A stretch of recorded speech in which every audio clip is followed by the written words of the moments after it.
भूपेंद्र सिंह ने बयान देते हुए बोला है कि आज मामले पर हाईकोर्ट में सुनवाई हुई है। सरकार की तरफ से मजबूती के साथ पक्ष रखा गया है। सारे तथ्य सरकार कोर्ट में पेश करेगी। कई विभागों में भर्तियां, कॉलेज में एडमिशन, ओबीसी 27% आरक्षण सरकार ने दिया। ओबीसी आरक्षण की लड़ाई आगे भी जारी रहेगी।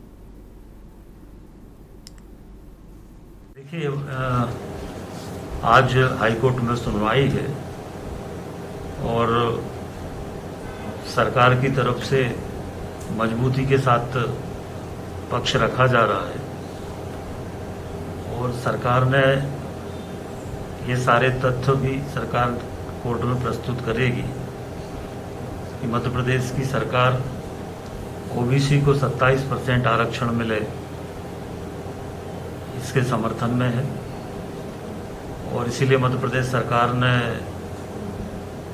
कई विभागों में जो भर्तियां हो रही है या कॉलेजों में एडमिशन हो रहे हैं उन सब में भी ओबीसी को 27% आरक्षण सरकार ने दिया है और आज भी पूरी मजबूती के साथ तथ्यों और तर्कों के साथ सरकार अपना पक्ष रखेगी।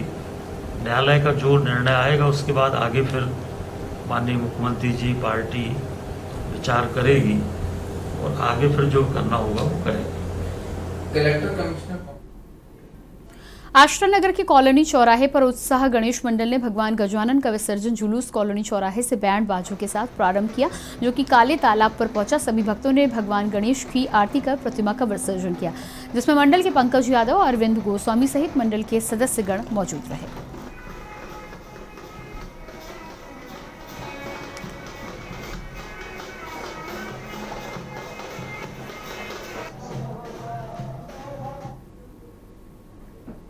ग्यारसपुर क्षेत्र में दोपहर से ही अनंत चतुर्दशी पर भगवान गजानन विसर्जन के लिए ढोल धमाकों के साथ भजन कीर्तन के साथ निकले भक्त डीजे की धुन पर भी थिरकते हुए नजर आए। विसर्जन घाट पर पुलिस प्रशासन मौजूद रहा, साथ ही साथ विसर्जन का कार्यक्रम देर रात तक चलता रहा।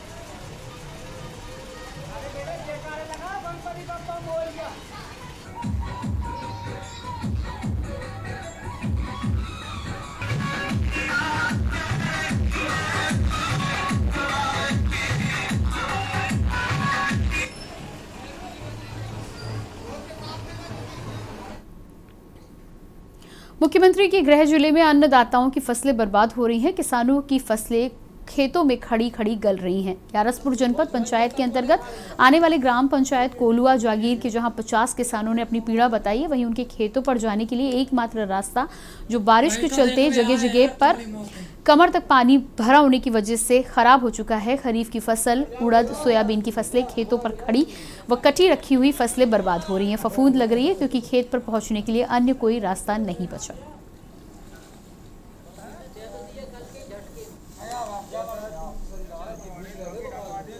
सालों से इस डमडोले के हिसाब से कम से कम तकरीबन 1 से 2 किलोमीटर के बाद ऐसे 5 गड्ढे हैं।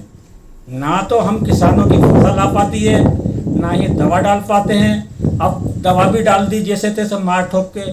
अब जो फसल तैयार खड़ी है, उड़द, सोयाबीन और अन्य फसलें जो तैयार खड़ी हैं, इसको निकाले कैसे। शासन से कई बार इसका प्रस्ताव रखा, अपने सुझाव दिए।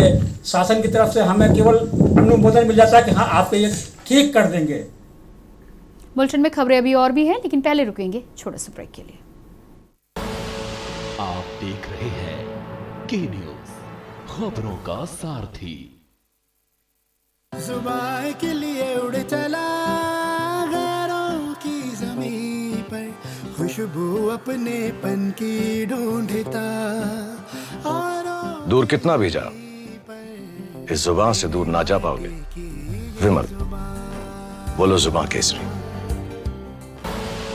आप देख रहे हैं के न्यूज़, खबरों का सारथी। ग्यारसपुर की ग्राम पंचायत पचपेड़िया में धाम नोद से मदनई होती हुई बड़ी बसिया की तरफ से पीडब्ल्यूडी के द्वारा सड़क बनाई गई, परंतु पीडब्ल्यूडी के द्वारा 600 मीटर की सड़क ग्राम पचपेड़िया में मुख्य मार्ग अधूरी छोड़ने के कारण सैकड़ों ग्रामीण व स्कूल के छात्र छात्राएं, आंगनबाड़ी के छात्र छात्राएं, ग्राम पंचायत संबंधित हिताग्रही काफी परेशान हो रहे हैं, क्योंकि घुटनों तक कीचड़ में निकलकर नन्हे मुन्ने बच्चों को, छात्र छात्राओं को स्कूल तक पहुंचना पड़ता है।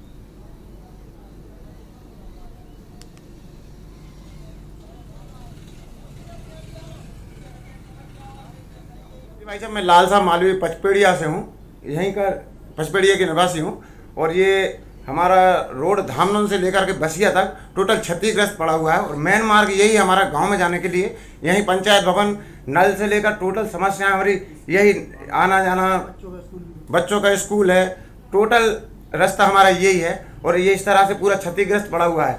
बरसात के टाइम में जो आषाढ़ आता है ना, जो अपना अगस्त का महीना आता है, अगस्त के महीने से लेकर टोटल सितंबर अक्टूबर के बीच में हम लोगों को बहुत ज़्यादा पैसा नहीं आती है, तो बच्चे स्कूल जाने में दिक्कत होती है।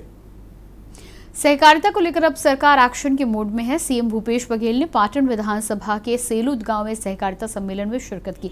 सम्मेलन में संभाग के 131 समितियों के 5000 से ज्यादा किसान मौजूद रहे। उन्होंने किसानों को सहकार और सरकार की उपलब्धियां बताई। इस दौरान सीएम भूपेश बघेल ने कहा कि हमने सरकार में आते ही इन कानूनों को सरल करने का काम किया ताकि आम जनता को आसानी से समझ में आए और उनके लिए सहकारिता का लाभ उठाना आसान हो। महिला स्व सहायता समूह आज ग्राम सेलूद में तीनों जिला बेमेतरा, बालोद और दुर्ग केंद्रीय सहकारी बैंक के सहकारिता से जुड़े हुए सब साथियों का सम्मेलन, किसानों का सम्मेलन बहुत सफल कार्यक्रम। और इसमें परिवहन से लेके जो नुकसान संग्रहण केंद्रों में धान में हुआ है उस सब के बारे में उन्होंने मांग रखी है। उससे पहले ही कैबिनेट सब कमेटी इस पर विचार कर चुकी है। बहुत जल्दी उसे कैबिनेट में ला के उसका निर्णय किया जाएगा। किसी भी धान खरीदी में किसी कोऑपरेटिव समिति को नुकसान नहीं होने दिया जाएगा। और जैसे मार्केट में बंद किया गया उसी प्रकार से इसमें भी बंद किया जाएगा। खबर राजनंद गांव से है, जहां छुरिया के भाजपा नेता और पूर्व मंत्री राजेंद्र पाल सिंह भाटिया अपने छुरिया निवास में फांसी लगाकर आत्महत्या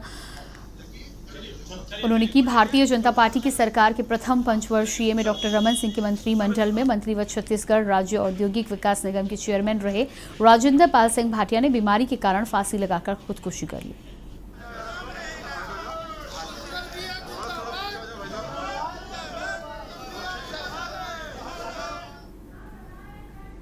पंजाब में कैप्टन की कप्तानी छोड़ने के बाद अब देश की नजर छत्तीसगढ़ की राजनीति पर टिकी हुई है, क्योंकि छत्तीसगढ़ में सत्ता का संघर्ष अभी शांत नहीं हुआ और अब स्वास्थ्य मंत्री टीएस सिंहदेव का दिल्ली दौरा इस सरगर्मी को और हवा देने का काम कर रहा है। छत्तीसगढ़ के स्वास्थ्य मंत्री टीएस सिंहदेव आज फिर दिल्ली रवाना हुए। एयरपोर्ट पर उन्होंने पत्रकारों से ज्यादा बात तो नहीं की, लेकिन उन्होंने सिर्फ इतना कहा कि हर दौरा राजनीतिक नहीं होता।